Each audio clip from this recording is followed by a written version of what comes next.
शिक्षाओं का अनमोल ये खजाना हर दिल पे लिख दिया है, हर दिल पे लिख दिया है जिंदगी का अफसाना। अमूल्य रतन, अमूल्य रतन, अमूल्य रतन। ये श्रृंखला सर्व आत्माओं के पिता परमात्मा शिव के द्वारा उच्चारित महावाक्यों के संकलन पर आधारित है। ओम शांति। गॉडलीवुड स्टूडियो द्वारा प्रस्तुत अमूल्य रत्न में आप सभी का हार्दिक स्वागत है। यूं तो जीवन और मृत्यु इस कर्म क्षेत्र का एक शाश्वत नियम है, परंतु कलयुग के इस अंतिम समय में इंसान जीवन पर्यंत तो अनेक दुखों व परेशानियों का सामना करता ही है, परंतु आजकल अकाल मृत्यु व असाधारण जन्म भी दिनों दिन बढ़ते जा रहे हैं। एक साथ प्राकृतिक आपदाओं में अनेक लोग मृत्यु को पा लेते हैं। इन घटनाओं के पीछे कर्मों का कौन सा गुह्य रहस्य समाया है, आज हम ईश्वरीय महावाक्यों द्वारा समझेंगे। और इन महावाक्यों के स्पष्टीकरण के लिए हमारे मध्य हैं प्रजापिता ब्रह्मा कुमारिस ईश्वरीय विश्वविद्यालय के वरिष्ठ राजयोगी शिक्षक आदरणीय राजू भाई साहब। साहब, आपका आज के एपिसोड में बहुत बहुत स्वागत है। ओम शांति। साहब, आज हम बात करेंगे 10 दिसंबर 1984 के महावाक्यों पर, जिसका टॉपिक है पुराने खाते की समाप्ति की निशानी। तो सब परमात्मा कहते हैं कि ऐसे बेफिक्र बादशाह हो जो चारों ओर के फिकरात के वायुमंडल का प्रभाव अंश मात्र भी नहीं पड़ सकता है। वर्तमान समय विश्व में मेजॉरिटी आत्माओं में भय और चिंता, यह दोनों ही विशेष सभी में प्रवेश है। लेकिन जितने ही वह फिक्र में है, चिंता में है, उतने ही आप शुभ चिंतक हो। चिंता बदल शुभ चिंतक के भावना स्वरूप बन गए हो। भयभीत के बजाय सुख के गीत गा रहे हो। इतना परिवर्तन अनुभव करते हो ना। सब परमात्मा हमारी बहुत ही ऊंची स्थिति बनाना चाहते हैं, क्योंकि अक्सर वायुमंडल का प्रभाव इंसान पर पड़ ही जाता है। वर्तमान समय अगर विश्व के परिदृश्य को देखें तो चारों तरफ से भय का वातावरण है जी। चिंताएं हैं, कई प्रकार की व्यक्ति को फिक्राते हैं।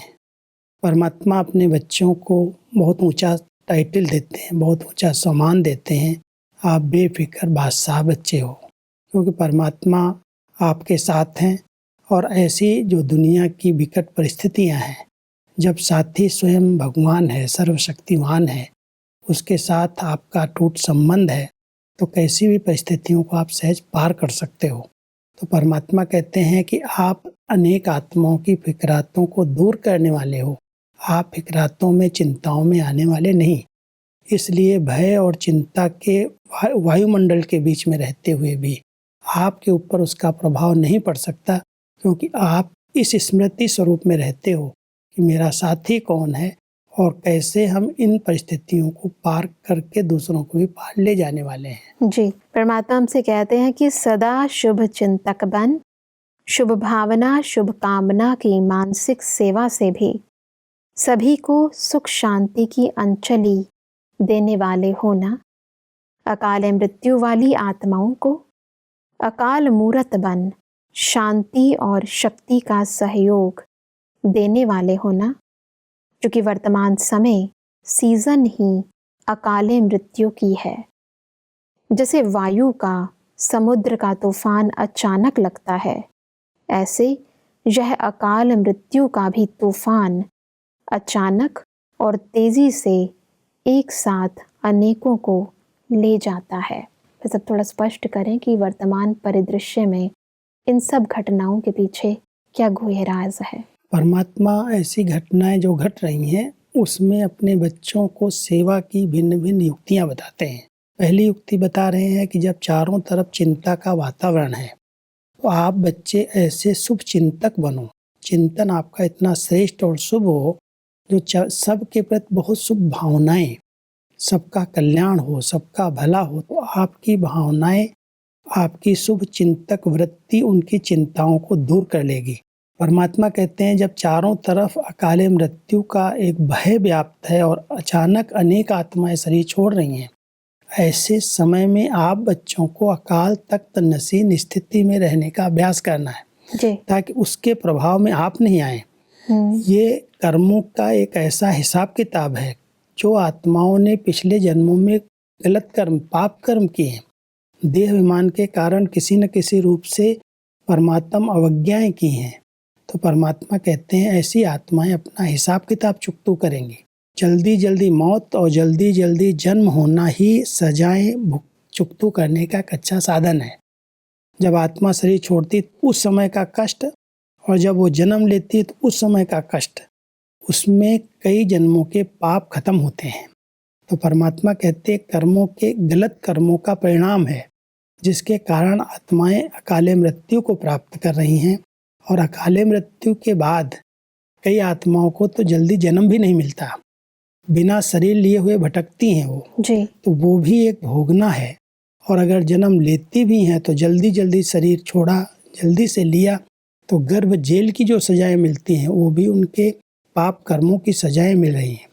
तो ये कर्मों की गहन गति जो आत्मा ने देह विमान के वशीभूत होकर के अनेक पाप किए हैं, अनेक आत्माओं को दुख दिया है, उसकी भोगना किस रूप में भोग रही हैं उसका वर्णन परमात्मा कर रहे हैं जी। परमात्मा कहते हैं कि बच्चों ने पूछा कि एक ही समय इकट्ठा मृत्यु कैसे और क्यों होता। इसका कारण है यह तो जानते हो और अनुभव करते हो कि अब संपन्न होने का समय समीप आ रहा है। सभी आत्माओं का द्वापर युग व कलयुग से किए हुए विकर्मों व पापों का खाता जो भी रहा हुआ है वह भी पूरा ही समाप्त होना है, क्योंकि सभी को अब वापस घर जाना है। द्वापर से किए हुए कर्म व विकर्म दोनों का फल अगर एक जन्म में समाप्त नहीं होता तो दूसरे जन्मों में भी चुकतू का व प्राप्ति का हिसाब चलता आता है। लेकिन अभी लास्ट समय है और पापों का हिसाब ज़्यादा है, इसलिए अब जल्दी जल्दी जन्म और जल्दी जल्दी मृत्यु, इस सज़ा द्वारा अनेक आत्माओं का पुराना खाता खत्म हो रहा है। परमात्मा हम सबको कह रहे हैं कि द्वापर युग से जो देह विमान के कारण आत्माओं ने पाप कर्म किए हैं जी। उनके बहुत कड़े हिसाब किताब बनते गए और अब वापस घर जाने का समय आ गया है, अंतिम समय है। अभी शरीर छोड़ें, शरीर लें, इसमें टाइम जा रहा है। इसलिए बाबा कह रहे हैं कि अचानक की मृत्यु जब होती है अनेक आत्माएं शरीर छोड़ती हैं और फिर उनको जन्म नहीं मिलता, तो वो जो कर्मों का फल भोगना है वो आत्मा थोड़े समय में भोग रही है। ये कर्मों की गति है और अंत समय में सबको हिसाब किताब चुकतू करके ही वापस घर जाना है। इसलिए जल्दी जल्दी मौत, जल्दी जल्दी जन्म हो रहे हैं। ये हमारे किए हुए कर्मों का, पाप कर्मों का फल है जो परमात्मा कहता है इस समय आत्माओं को चुकतू करके फिर वापस घर चलना है। जी। परमात्मा कहते हैं कि वैसे धर्मराजपुरी में भी सजाओं का पाठ अंत में नूंदा हुआ है, लेकिन वह सजाएं सिर्फ आत्मा अपने आप भोगती और हिसाब किताब चुकतू करती है। लेकिन कर्मों के हिसाब अनेक प्रकार में भी विशेष 3 प्रकार के हैं। एक है आत्मा को अपने आप भोगने वाले हिसाब, जैसे बीमारियां, अपने आप ही आत्मा तन के रोग द्वारा हिसाब चुकतू करती है। ऐसे और भी दिमाग कमज़ोर होना व किसी भी प्रकार के भूत प्रवेशता, ऐसे ऐसे प्रकार की सज़ाओं द्वारा आत्मा स्वयं हिसाब किताब भोगती है। सब पहली सज़ा को थोड़ा स्पष्ट करें। परमात्मा हम सबको कर्मों की गहन गति और उसके द्वारा उसका परिणाम जो है सजाओं के रूप में प्राप्त होता है, इसके लिए कह रहे हैं अंत समय में जिन आत्माओं के किस हिसाब किताब रह जाएंगे उनके लिए तो धर्मराजपुरी है, लेकिन 3 रूप से आत्मा अपने कर्मों के फल इस समय भोग रही है। एक तो जो ऐसे कोई कर्म शरीर के द्वारा हुए हैं तो शरीर की भोगना, शरीर की बीमारियां अनेक प्रकार की आत्मा को आती हैं और उस भोगना को भोग करके वो अपने किए हुए कर्मों की सजा को चुकतो कर रही है। दूसरा, दिमाग कमज़ोर हो जाता है। कई आत्माएं चलते चलते एकदम दिमाग काम नहीं करता है, बुद्धि काम नहीं करती।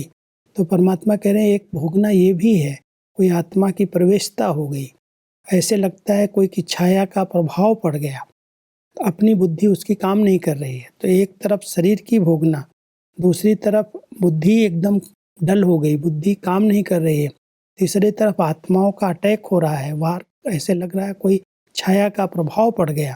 तो ये सब जो आत्मा पीड़ा के रूप में भोग रही है, ये कर्मों का हिसाब किताब है जो इस समय चुकतू करना है।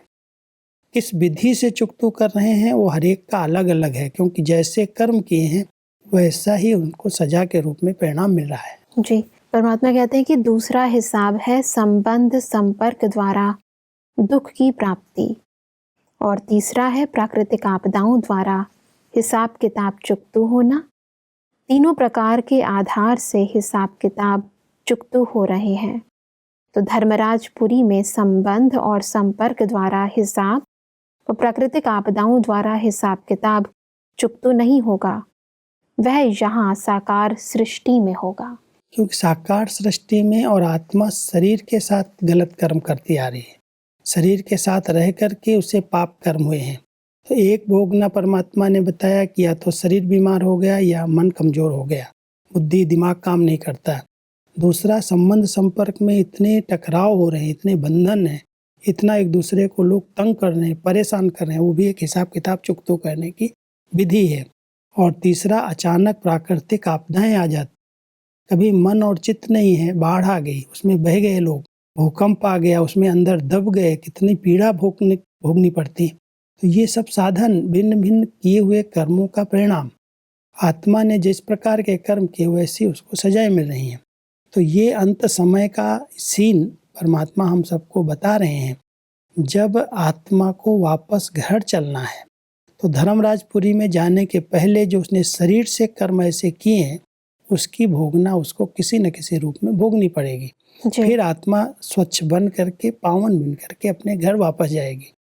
बिना वो हिसाब किताब चुकतू किए हुए वापस घर नहीं जा सकती, क्योंकि वो आत्मा जब तक कोई भी बंधन उसने बनाए हुए हैं चुकतू नहीं कर पाई, तब तक उसको घर का गेट खुलेगा नहीं, वो पहुंच नहीं सकता है। तो परमात्मा कहता है ये सब अनेक प्रकार के हिसाब किताब चुकतू करने के प्रत्यक्ष रूप हैं, और उसके कारण अनेक प्रकार की प्रॉब्लम्स क्रिएट हो रही हैं। जी, परमात्मा कहते हैं कि सारे पुराने खाते सभी के खत्म होने ही हैं, इसलिए यह हिसाब किताब चुकतू की मशीनरी अब तीव्र गति से चलनी ही है। विश्व में यह सब होना ही है। परमात्मा कहते हैं कि अब अपने आप को चेक करो कि मुझ ब्राह्मण आत्मा का तीव्र गति के तीव्र पुरुषार्थ द्वारा सब पुराने हिसाब किताब चुकतू हुए हैं, व अभी भी कुछ बोझ रहा हुआ है। पुराना खाता अभी कुछ रहा हुआ है, वह समाप्त हो गया है। इसकी विशेष निशानी जानते हो? श्रेष्ठ परिवर्तन में व श्रेष्ठ कर्म करने में कोई भी अपना स्वभाव संस्कार विघ्न डालता है। वो जितना चाहते हैं, जितना सोचते हैं, उतना नहीं कर पाते हैं, और यही बोल निकलते व संकल्प मन में चलते कि न चाहते भी पता नहीं क्यों हो जाता है, पता नहीं क्या हो जाता है। वह स्वयं की चाहना श्रेष्ठ होते, हिम्मत उल्लास होते भी परवश अनुभव करते हैं। ऐसा बहुत ही गहरी गति परमात्मा बता रहे हैं कि हम कैसे चेक करें अपनी अंदर की स्थिति को। परमात्मा कहता है कि एक तो तीव्र पुरुषार्थ के द्वारा, अच्छे योग के द्वारा आत्मा अपने हिसाब किताब चुकतो कर सकती है। एक है भोगना के रूप में भोगना, और एक है तीव्र पुरुषार्थ करके भोगना। माना तीव्र पुरुषार्थ माना योग युक्त हो करके अच्छे परमात्मा की याद से हमने अपने भी कर्मों को नाश कर लिया, तो उससे हम मुक्त हो सकते हैं। लेकिन कई आत्माएं पुरुषार्थ करना चाहती हैं, आगे बढ़ना चाहती हैं, लेकिन चाहते हुए भी उनसे जिस प्रकार का लक्ष्य रखते हैं उसको प्राप्त नहीं कर पा रही हैं। आगे बढ़ना चाहते हैं, उन्नति करना चाहते हैं, फिर भी कोई रुकावट उनके मार्ग में आ रही है।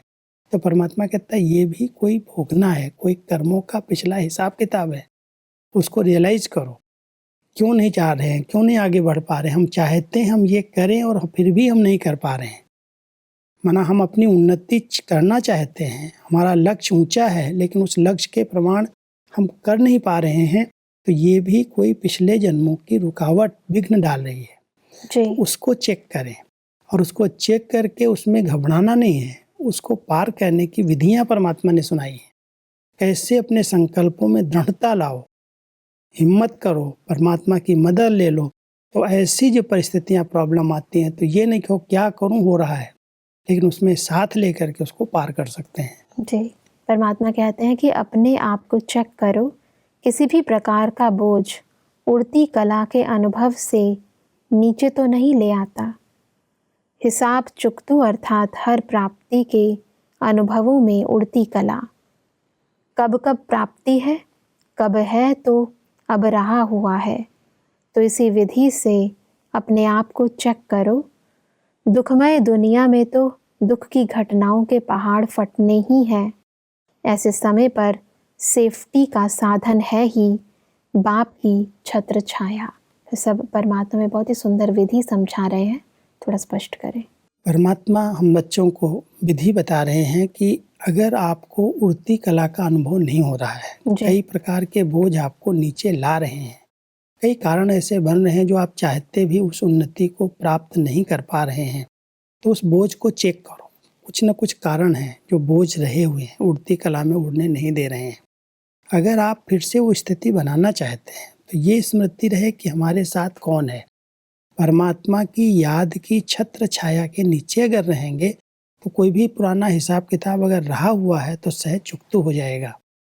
हैं सबके आगे, कर्म किए हुए हैं, वो हिसाब किताब हर एक आत्मा के साथ हैं, और वो चाहते हुए भी योग नहीं लगने देते हैं, चाहते हुए बोझ का अनुभव कराते हैं, खुशी में रहने नहीं देते।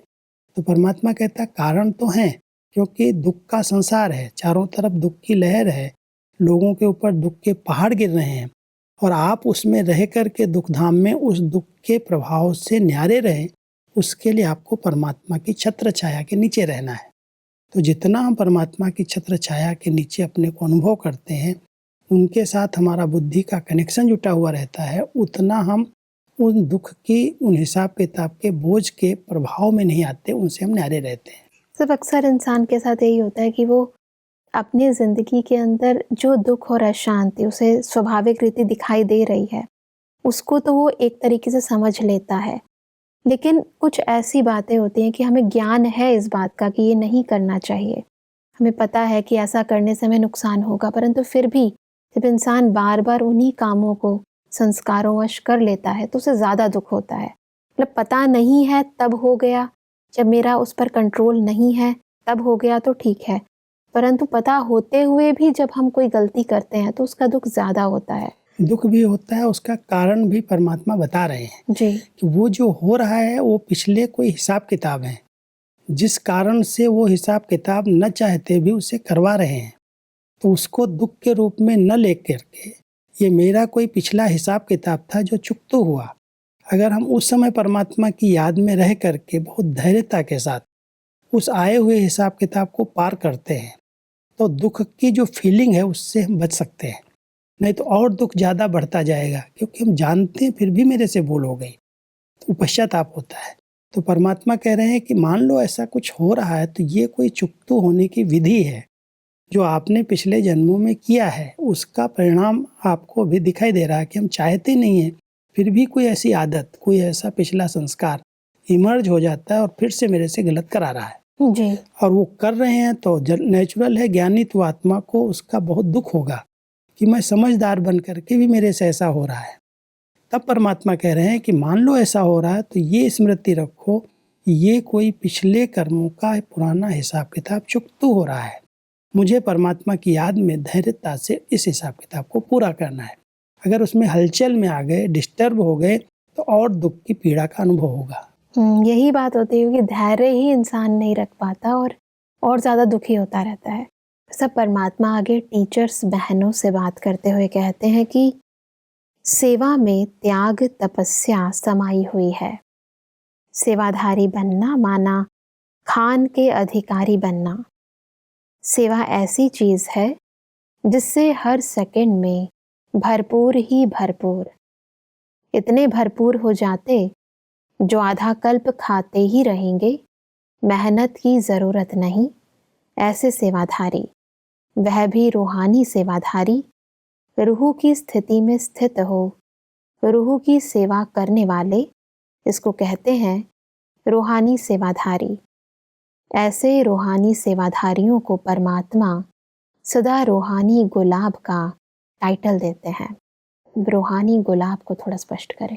परमात्मा हम बच्चों को सेवा की एक बहुत सुंदर विधियाँ बताते हैं कि जो आत्माएं त्याग और तपस्या को आधार बनाती हैं, देहाभिमान का त्याग करके दृढ़ता संपन्न संकल्प से तपस्वी बन करके रहती हैं, उनसे रूहानी सेवा होती है और वो सेवा आत्मा को भरपूर कर देती है। तो सेवा से आधा कल्प के लिए सब प्राप्तियां संपन्न आत्मा बन सकती है। परमात्मा हम सबको कह रहे हैं सेवा रूह की कर रहे हैं, आत्मा को पावन बनाने की ये सेवा है।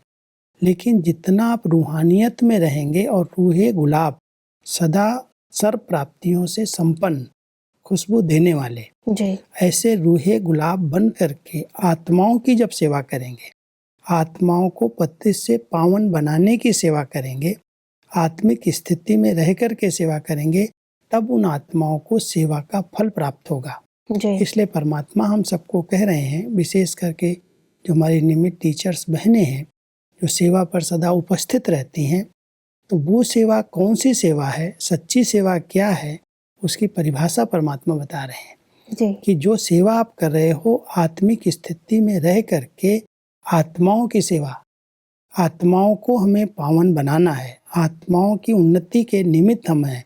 इस स्मृति में रह करके रूहे गुलाब बन करके एकदम हर बात में न्यारे और प्यारे रह करके सदा एक रस स्थिति में रह करके फिर ऐसी आत्माओं की सेवा करो। जी। इस सेवा से आप आधा कल्प के लिए संपन्न भरपूर मालामाल बन जाएंगे। बिल्कुल भाई साहब, आज हमने बहुत ही गहराई से समझा कि कैसे आत्माएं अपने विभिन्न जन्मों के कर्मों के हिसाब किताब को चुकतू करते हैं। तो स्पष्टीकरण के लिए आपका बहुत बहुत धन्यवाद। ओम शांति। दर्शकों, आज के महावाक्यों में परमात्मा ने कहा कि हमें शुभ चिंतक बन भय व चिंता से ग्रस्त आत्माओं को शुभ भावना व शुभकामना द्वारा सुख शांति की अंजलि देनी है। परमात्मा ने कहा कि सजाओं से बचने के लिए हमें तीव्र पुरुषार्थ द्वारा अपने सब पुराने हिसाब किताब चुकतू करने हैं और इस दुखमय संसार में दुखों से बचने का सर्वश्रेष्ठ साधन है एक परमात्मा की छत्र छाया। दर्शकों, आज के महावाक्यों से संबंधित यदि आपके मन में कोई भी प्रश्न है तो आप हमें ईमेल कर सकते हैं। हमारा ईमेल आईडी है amulyaratna@godlywoodstudio.org। अगले एपिसोड में एक और अव्यक्त वाणी के साथ आप सभी के समक्ष हम फिर हाजिर होंगे। तब तक के लिए लेते हैं इजाजत। ओम शांति। मुख्य सार, हिसाब किताब चुकतू होने के प्रकार। 1. आत्मा को अपने आप भोगने वाले हिसाब, जैसे बीमारियां, दिमाग कमजोर होना व किसी भी प्रकार की भूत प्रवेशता। 2. संबंध संपर्क द्वारा दुख की प्राप्ति। 3. प्राकृतिक आपदाओं द्वारा हिसाब किताब चुकतू होना।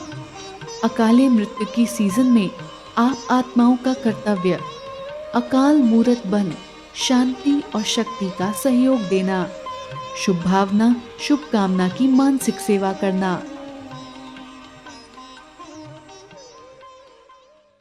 अधिक जानकारी के लिए संपर्क करें Amulya Ratan Godlywood studio, Manmohini Van, Shantivan post, Abu road 307510, district Sirohi, Rajasthan. Email ID है amulyaratn@godlywoodstudio.org। इस श्रृंखला को प्रजापिता ब्रह्मा कुमारीज ईश्वरीय विश्वविद्यालय के सेवा केंद्रों पर क्लास में नियमित रूप से चलाने के लिए गॉडलीवुड स्टूडियो से संपर्क करें।